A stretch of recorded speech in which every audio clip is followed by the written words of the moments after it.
Dans cette vidéo, on va approfondir un peu la notion, enfin la fonction si, en insérant un nouveau son quand on fait un 6.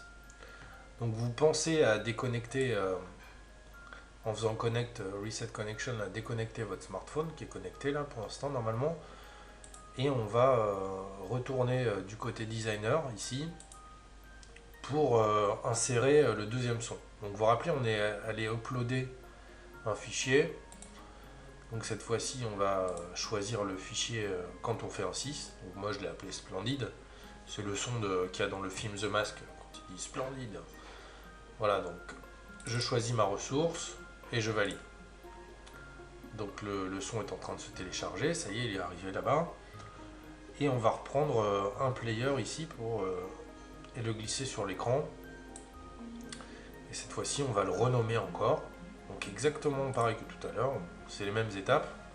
Et on va l'appeler son 6 avec le underscore là pour faire la séparation. N'oublie pas d'accent, pas de caractère spécifique parce que c'est des noms de composants et surtout pas d'espace. Ok, on a validé. Donc là, on a bien nos deux sons avec nos deux players avec des noms bien clairs.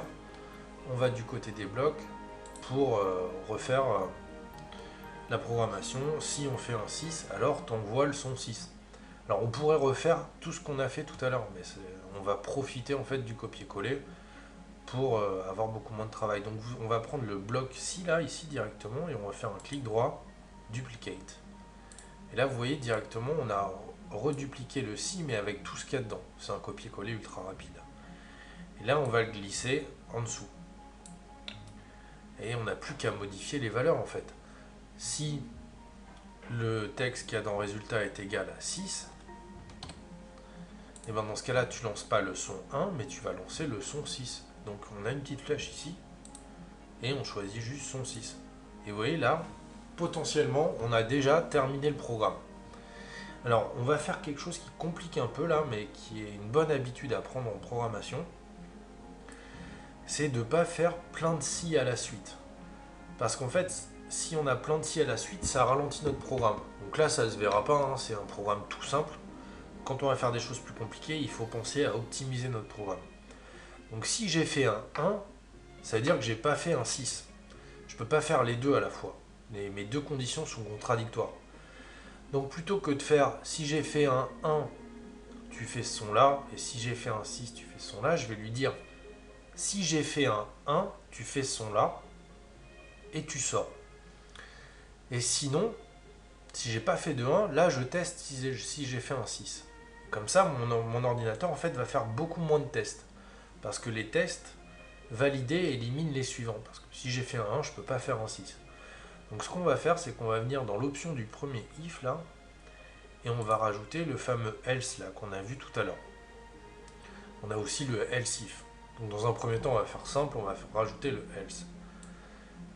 Je rajoute ça, et donc j'ai compliqué mon premier bloc avec si il y a quelque chose, alors tu fais ça, et sinon tu fais ça. Et vous voyez, je vais glisser ce bloc là, là-dedans. Donc ce qu'il va faire, c'est que s'il a fait un 1, il va faire ce qu'il y a là et il sort directement. Donc il ne refait pas ce test-là. Alors que s'il n'a pas fait un 1, dans ce cas-là, il fait ce test-là. Et là, je lui évite en fait de refaire un test si jamais le premier était bon. Donc là, on a fait déjà un programme beaucoup plus clair.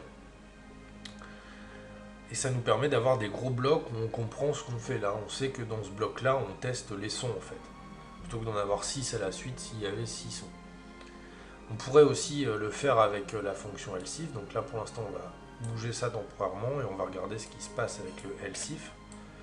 Donc le elsif là en fait il me permet de ne pas revoir à faire de blocs si en fait. Vous voyez, ça simplifie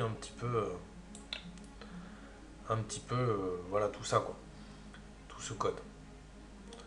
Donc voilà, donc une fois qu'on a fait ça, on peut supprimer ce bloc là. Vous voyez, en le sélectionnant et en appuyant sur la touche Supr. Ou on peut aussi le faire glisser vers la poubelle.